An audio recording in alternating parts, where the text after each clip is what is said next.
Assalamualaikum warahmatullahi wabarakatuh. Semoga kita semua diberikan kesehatan, diberikan rezeki yang berlimpah dan barokah.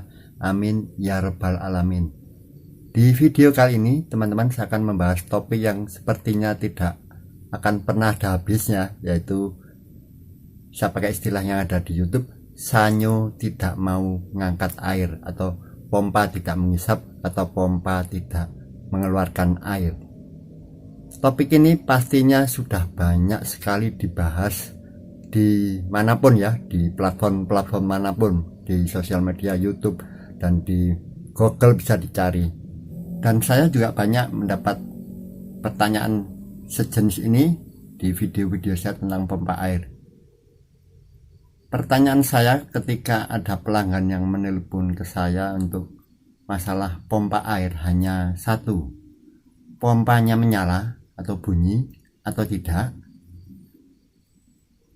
atau pompa menyala tapi tidak menghisap air.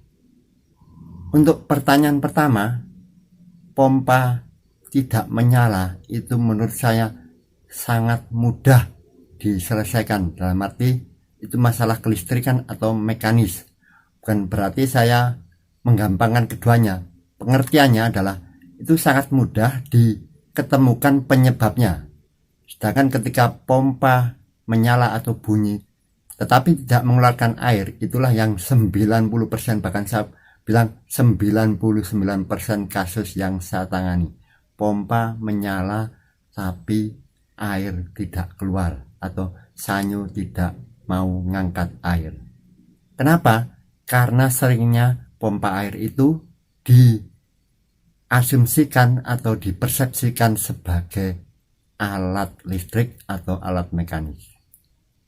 Sekali lagi, ini yang sering diasumsikan. Kalau oleh orang awam, saya masih memaklumi. Tetapi ini bahkan oleh orang yang sehari-hari bekerja di bidang kelistrikan, ya tentu saja tidak semuanya ya. Banyak juga teman-teman yang dari kelistrikan mengerti. Tetapi umumnya itu juga karena persepsi umum, mengikuti persepsi masyarakat, ditunjukkan oleh pelanggannya sendiri, diarahkan oleh pelanggannya sendiri, seakan-akan alat atau pompa air itu sebagai alat listrik. Teman-teman yang bekerja di industri atau mungkin di kontraktor itu ada struktur namanya engineering. Seperti di building-building komersial, seperti misalkan di hotel itu ada namanya departemen engineering. Itu biasanya kita bagi dengan departemen ya. Sama seperti di kontraktor-kontraktor besar. Biasanya mechanical, electrical, plumbing, MEP, AC. Karena plumbing atau pompa air itu tidak masuk biasanya di dalam, kalau di kontraktor tidak masuk ke mekanik dan elektrik, tetapi masuk ke plumbing atau ke AC. Itu juga yang terjadi di engineering department. Mari kita bahas kenapa hal itu bisa terjadi. Yang saya itu seringnya mendapat banyak teman dari tukang gulung dinamo atau dari tukang-tukang listrik, karena mereka menangani pompa air yang awal mulanya masalahnya dari kelistrikan. Misalkan pompa terbakar, ya pelanggan memanggil tukang dinamo digulung, dan dipasang tidak mengalir. Atau juga arahan pelanggan, kayaknya pompanya ini kurang kencang, ini harus digulung lagi. Kebetulan mungkin yang teknisinya tukang gulung dinamo tidak paham masalah pompa, bahkan sebenarnya juga masalah kelistrikan. Harusnya kalau berputar itu pompa ya motor induksi kecepatannya sekian, karena asumsinya itu perlu digulung ulang biar kencang. Tetapi apa yang terjadi ketika masalah listrik dan mekanik, misalkan mengganti bearing, sudah diselesaikan, misalkan mengganti seal biasanya sudah diselesaikan, kenapa pompa tetap tidak menghisap? Jadi itu intinya, sering pompa air itu dipahami sebagai alat mekanik atau alat listrik, padahal itu adalah penggeraknya atau salah satu bagian. Oke, kita bahas sebentar teman-teman sebagai awalan dari video tentang cara mengatasi atau sanyo tidak mau ngangkat air. Jadi sebenarnya tidak ada istilah cara mudah itu kan bagi yang sudah mengetahui ya. Jadi tidak ada cara mudah itu. saya sendiri pasti akan step by step. Seperti juga saya sebutkan, saya itu dokter, saya banyak bertanya ke pelanggan. Banyak komentar di video saya itu, saya juga bingung. Langsung bilang, Pak, tekanan air jet saya 20 psi kenapa tidak menghisap? Itu harus jelas ya teman-teman. Teman-teman itu baru masang atau pompa itu sudah jalan lama, itu diagnosa namanya. Tidak bisa langsung semerta-merta saya mengobati, memberikan solusi tanpa menanyakan historisnya. Teman-teman, topik pompa air ini saya batasi biar tidak melebar ya, hanya pompa air rumah tangga. Jadi mungkin nanti kalau teman-teman meninjau dari kategori lain bisa persepsinya berbeda. Dan juga bagi teman-teman yang baru pertama kali menemukan video saya atau mengenal channel saya, mungkin langsung berkomentar, ini video channel banyak teori. Saya memang lebih banyak nanti konten-konten saya itu lebih banyak ke teori dan cara kerja. Teori dan praktek itu satu kesatuan. Saya tidak merendahkan praktek atau mengunggulkan teori. Dua-duanya penting. Tetapi bagi saya, teori yang benar atau dasar pemahaman yang benar itu nanti akan memudahkan praktek. Jadi praktek itu termasuk bagian dari menyempurnakan teori. Teori tanpa praktek juga tidak bisa, tidak ada hasilnya. Dan praktek tanpa teori hanya spekulasi. Itu pengertian yang saya pahami. Jadi pompa air itu sebenarnya adalah sistem, satu kesatuan sistem. Jadi ada beberapa sistem, jadi satu kesatuan yang membuat pompa air itu bisa bekerja, yaitu memindahkan fluida dari tekanan rendah ke tekanan yang tinggi. Itu prinsipnya seperti itu pompa air. Sayangnya pemahaman itu seringnya tidak dipahami secara utuh. Jadi pompa air itu lebih dipahami sebagai penggerak dan pompa itu saja. Karena memang ini yang kita beli dari toko. Satu kesatuan alat ini yang kita beli dari toko. Mungkin sudah saya bahas di video-video sebelumnya. Tetapi tentunya saja saya banyak akan mengulang karena memang tentu saja masih banyak pertanyaan, tidak semua orang mengikuti video saya secara berurutan. Jadi pompa air yang ada di rumah tangga yang teman-teman pergunakan itu kita beli dari toko dalam bentuk penggerak dan pompanya. Penggeraknya apa? Yang umum karena di rumah tangga adalah listrik, motor listrik. Jadi penggeraknya juga macam-macam, sebenarnya ada diesel, bensin, ada kincir angin, macam-macam penggeraknya. Karena yang di rumah tangga adalah listrik, maka ini adalah motor listrik. Dan di depannya adalah pompanya yang ada impellernya itu. Ini yang kita beli dari toko teman-teman. Satu unit seperti ini. Tentunya ini berbeda dengan kalau kita beli kulkas misalkan. Kulkas itu juga sistem, ada penggerak, ada pompa, kompresor, ada plumbing instalasinya. Tapi sampai di rumah teman-teman tinggal colok, sudah beroperasi. Beda dengan pompa air, ini yang sering tidak dipahami. Ketika beli, pompanya mutar, dipasang di rumah, pastinya menghisap. Itu yang tidak dipahami karena ada satu komponen yang dilupakan, sistem plumbingnya. Ya pasti kalau beli pompa jet dikasih jet, ya udah dipasang jetnya. Jet itu juga bagian dari plumbing. Masih ada lagi bagian lain. Seringnya inilah yang sering dipahami ini. Jadi saya banyak kenal teman-teman tukang dinamo itu karena ini. Diganti klaker karena macet, ganti seal karena bocor, ganti impeller karena pecah. Tapi ketika dipasang lagi ke instalasinya di rumah orangnya tidak bisa menghisap, dan mereka akhirnya menjadi kambing hitam. Dan saya dipanggil sebagai penengah. Seringnya itu akhirnya saya jelaskan, ke pelanggan, Bu, ini tukang ibu ini sudah benar, tidak salah. Jadi motornya sebelumnya terbakar, ya kan, klakernya berat diganti, sealnya diganti, itu sekarang sudah berputar, sealnya tidak bocor. Itu tugas tukang ini, teman saya ini sudah selesai. Soal pompa tidak menghisap, mohon maaf, ini urusan tukang pompa air, Ibu.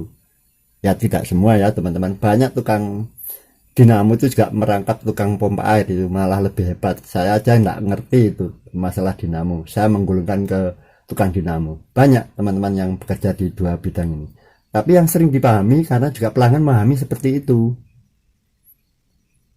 Setelah terbakar dipasang nggak mengalir, wah bingung nyari tukang ya. Saya ada di Google, ketemu, dipanggil, datang, saya jelaskan. Jadi ini tidak salah, dari tukang dinamo tidak salah, dari pelanggan juga tidak salah karena persepsi yang berbeda.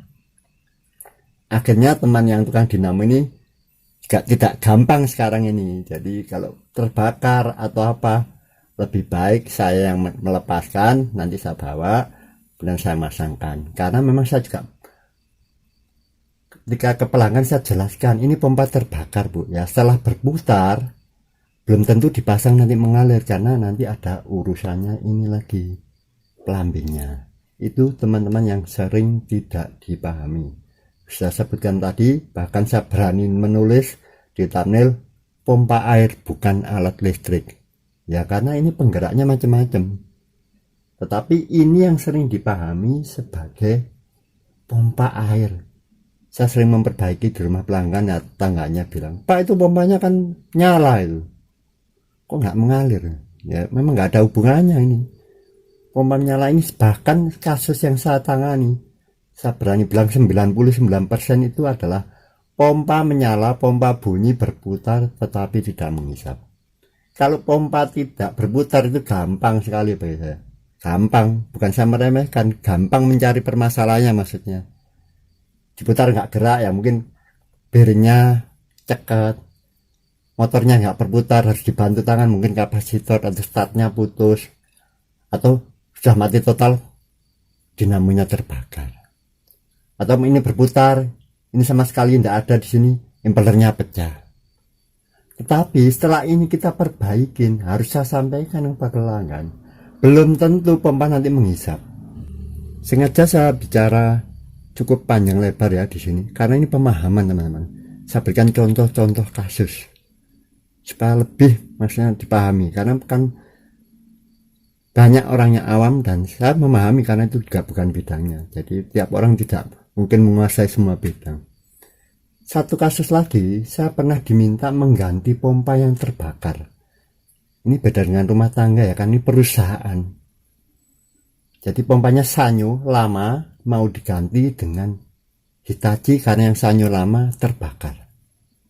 Ongkosnya bongkar pasang berapa Pak? Ganti pompanya, pompa jet itu masalahnya. Saya sekian Pak. Karena itu merubah, karena Hitachi itu sebelah kiri, ketukar isapnya dengan sanyo beda posisi, jadi harus merubah perpipaan.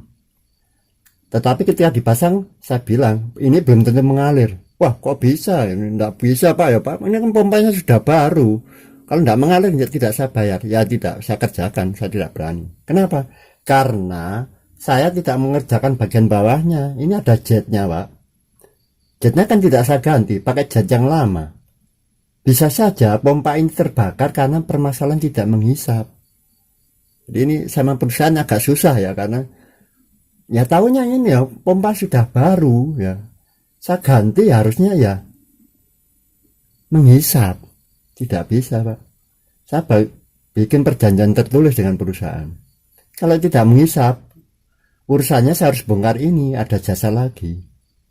Kemungkinan kemarin pompa ini terbakar karena tidak menghisap, bisa noselnya buntu, saringannya tersumbat, macam-macam. Jadi mengganti pompa ini beli itu hanya mengganti dua sistem ini. Sistem yang ini jetnya masih ada di kardusnya, tidak saya ganti. Sumurnya aja tidak tahu posisinya di mana. Ya, saya tidak berani menjamin. Alhamdulillah kalau langsung saya pasang mengalir, itu berarti yang di bawah tidak ada masalah. Tetapi ketika saat pasang ini tidak mengalir, bukan berarti tukangnya tidak bisa, karena satu sistem ini tidak saya ganti, jetnya masih ada di kardusnya bawaan pompa yang baru. Selama ini memang belum saya bahas untuk masalah ini ya, penggerak dan pompa ini. Saya lebih banyak ke sini, dari pompa tidak mengalir itu lebih banyak di sini. Tapi kali ini akan saya mulai secara runut dari penggerak dan pompa dan pelambingnya. Ini tidak secara detail teknis, jadi khusus motor nanti saya bahas sendiri, motor, pompa sendiri, pelambing sendiri. Untuk penggerak, karena di rumah tangga memakai motor atau dinamo, itu gampang saja teman-teman. Jadi selama dinamo itu berputar lancar, ya udah itu normal. Kok tahu Pak berputar lancar? Ya sebenarnya kita kelihatan kok, jadi mutarnya normal ya, nyeng gitu, nggak pelangang. Nah itu atasnya gampang, dijalankan aja tanpa beban ya, istilahnya dicolok. Setelah 5 menit motornya kita pegang tidak panas, ya udah itu normal, maksudnya hangat, itu wajar. Kalau panas sampai dipegang itu sangat panas, itu sudah mulai ada nggak beres gitu. Nah yang kedua, tidak berputar karena berat, itu berarti mekanis ya, silnya lengket atau bearingnya, klakernya rusak. Tapi kalau klaker pasti diawali dengan suara bising dulu, tidak akan langsung. Jadi kalau sudah tanda-tanda bising itu segera diganti klakernya, jangan tunggu sampai macet. Seringnya saya terima itu sudah macet terkunci, karena pasti saya tanya udah lama itu suara bisingnya. Iya, tidak akan langsung, itu bertahap suara bising. Jadi ganti klaker itu masalah mekanis. Diputar tangan baru mau berputar normal, insya Allah kapasitor. Tapi bisa juga gulungan start yang putus atau lemah. Berputar pelan, panas, ya udah ada yang isolasinya terbakar, setelah harus digulung lah, atau langsung dicolok MCB trip atau jeglek, ya itu udah pasti udah terbakar. Jadi ini nggak banyak dari sistem penggerak ini, mati total. Bisa jadi termostat putus tapi tidak mau nyambung lagi, atau ada kabel yang putus, atau dari sistem kontrolnya otomatis, radar, pressure switch, flow switch kita jumper dulu. Jadi kemungkinan yang tempatnya pemutusan kabel itu kita gabung, kita jumper. Flow switch ya kita jumper, pressure switch, radar kita jumper dulu. Itu masalah arus yang tidak masuk.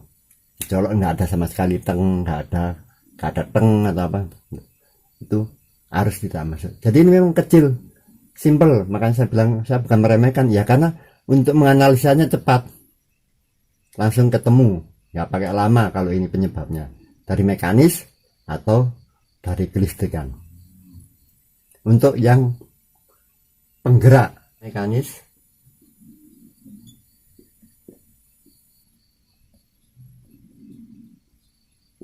elektris ya, si bearing, seal, listrik, kapasitor, sistem otomatis, itu aja teman-teman. Dan yang B ini adalah di pompa. Yang pertama saya pakai pompa sumur dangkal dulu. Jadi biasanya pastinya ada impeller dan seal di dalam rumah pompanya. Ini yang sering dilupakan perbedaannya teman-teman. Jadi impeller itu untuk yang sumur dangkal juga ada impeller peripeller dan ada close impeller. Sebenarnya sama itu dua-duanya, saya bilang sentrifugal biar lebih membedakan. Memang saya kemarin bilang peripeller, satunya sentrifugal. Sebenarnya dua-duanya secara kerjanya juga sentrifugal. Kemarin ada kasus pecah impeller ya, ini penggerak berputar tidak ada riak-riak air sama sekali, udah itu pasti pecah impellernya karena korban cetak-cetak gitu. Untuk impeller sentrifugal yang close impeller. Tapi kalau yang periperal rata-rata tidak pernah patah, ini hanya sudu-sudunya, sirip-siripnya sudah aus terkikis, covernya, casing covernya terkikis. Dan adalah seal, ini yang krusial teman-teman. Di bagian pompa ini ada seal, ini yang sering tidak dipahami ya. Seal ini untuk pompa periperal seperti Shimizu 130, 128 yang kipasnya bersirip-sirip itu bagian seal ini adalah bagian isap teman-teman, sangat penting. Jadi kalau ini bocor sedikit saja, sedikit sekali masih bisa mengisap ya, tapi ini sudah jaraknya umpama sumur tuh ya tinggal 2 meter atau 1 meter daya isapnya. Bahkan dites pakai tangan itu sedikit sekali, itu seal. Cara mencari berjalan seal ini agak susah, nanti saya tunjukkan caranya. Seal ini sangat beda dengan pompa centrifugal closed impeller. Untuk yang closed impeller seperti yang ya di pompa semi jet atau pompa jet, seal ini, kalau ini sumber dangkal ya teman-teman, yang periferal, ini bisa sumber dangkal, sumber dalam, sama yang closed impeller. Pada pompa sumur dangkal yang memakai periferal, seal ini ada di bagian suction. Sedangkan pada pompa sumur dangkal juga, sumur dalam bisa, yang semi jet sangat sumur dangkal. Yang tipe closed impeller, kipas yang tertutup itu berada pada sisi discharge. Ini yang sering kurang dipahami. Jadi pompanya jet itu tidak keluar air, sealnya bocor, diganti tetap tidak mengisap. Karena ini sangat beda teman-teman. Pada pompa sumur dangkal periferal, seal ini sangat penting sekali. Bocor sedikit sudah hampir tidak mengisap, sebenarnya tidak mengisap. Sedangkan pada pompa sumur dalam atau sumur dangkal yang semi jet, bocor atau sedikit ngembas, bahkan nyemprot pun saya berani garansi itu masih bisa mengalir.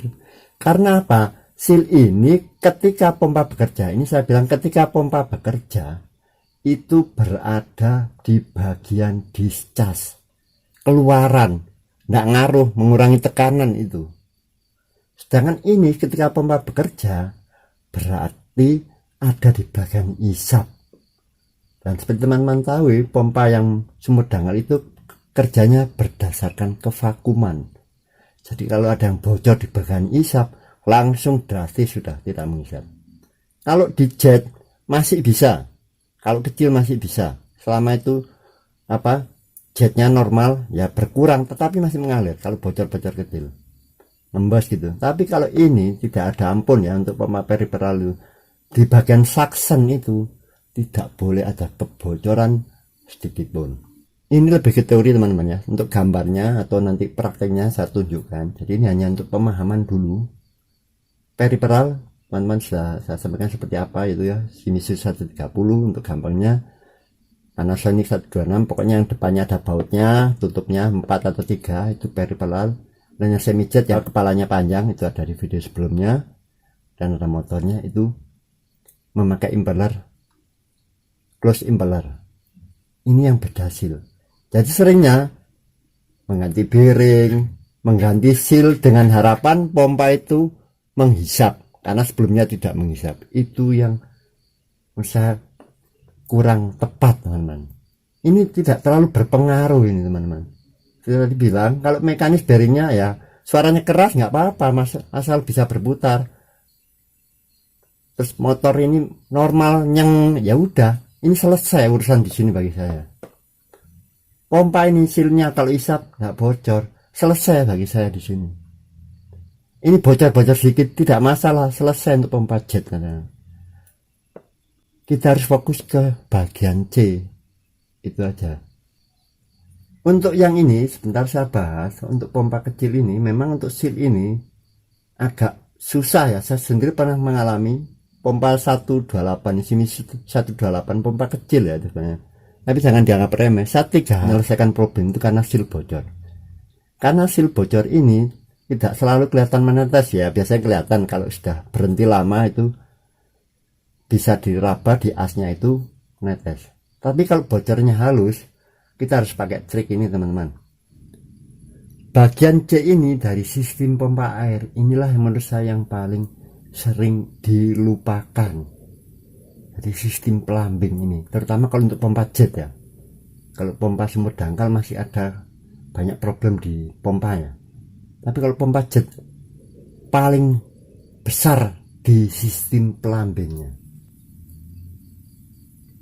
Jadi yang umum itu adalah ya perpipaan ya, pipa-pipa sambungan, dan adalah tusen klep ya, biasa orang bilang tusen klep. Ini satu kesatuan ya, biasanya kita bikin sama saringan. Dan yang ketiga kalau jet ya, jetnya, mata jet. Komponen di sistem ini itu sering terabaikan. Perpipaan biasanya oke ya, sambungan sudah disiltip, bahkan saking hati-hatinya sering saya temukan pompa perpipaan itu dilem semua total mati itu. Saking hati-hatinya tidak masalah ya, tapi ketika bongkar pasang ya harus saya potongin. Harusnya kan sebelah luar sebelah dalam. Saking hati-hatinya, siltipnya juga tebelin, malah sampai pecah itu sambungannya kalau nyambung.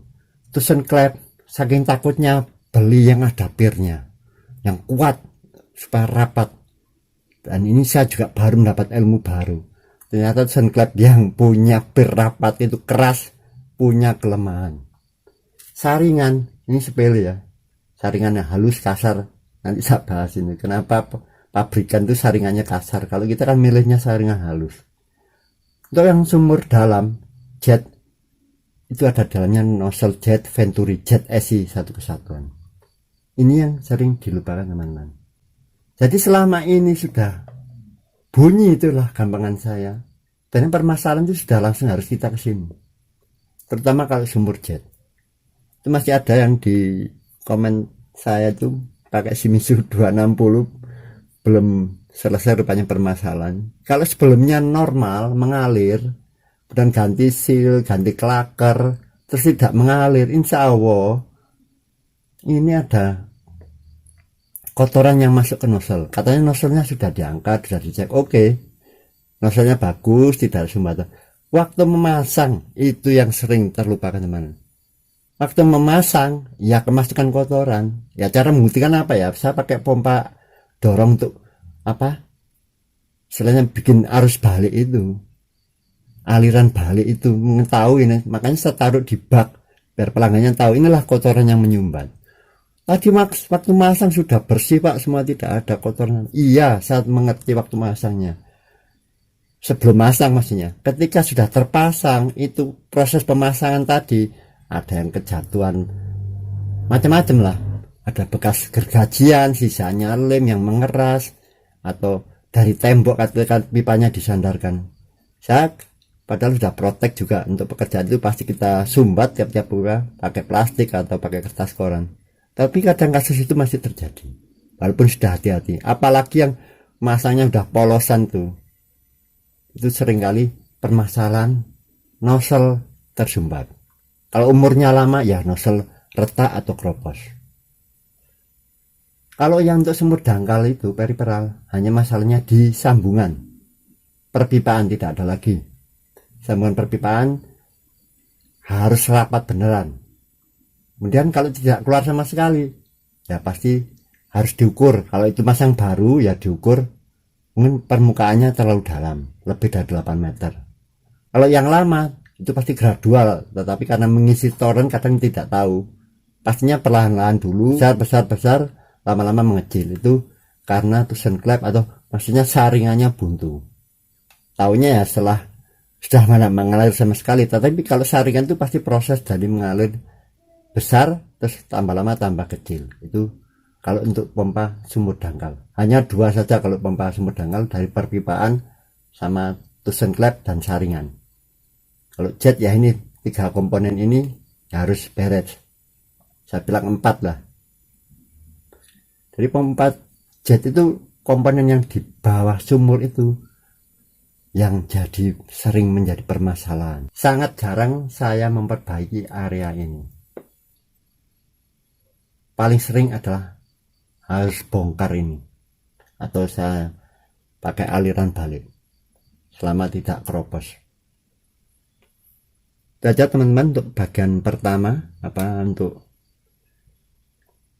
menganalisa atau diagnosa kenapa pompa air tidak mengalir atau sanyo tidak mau mengangkat air. Nanti yang kedua nanti akan secara teknis seperti apa untuk tiap pompa ini, pompa sumber dangkal dan pompa sumber dalam atau jet.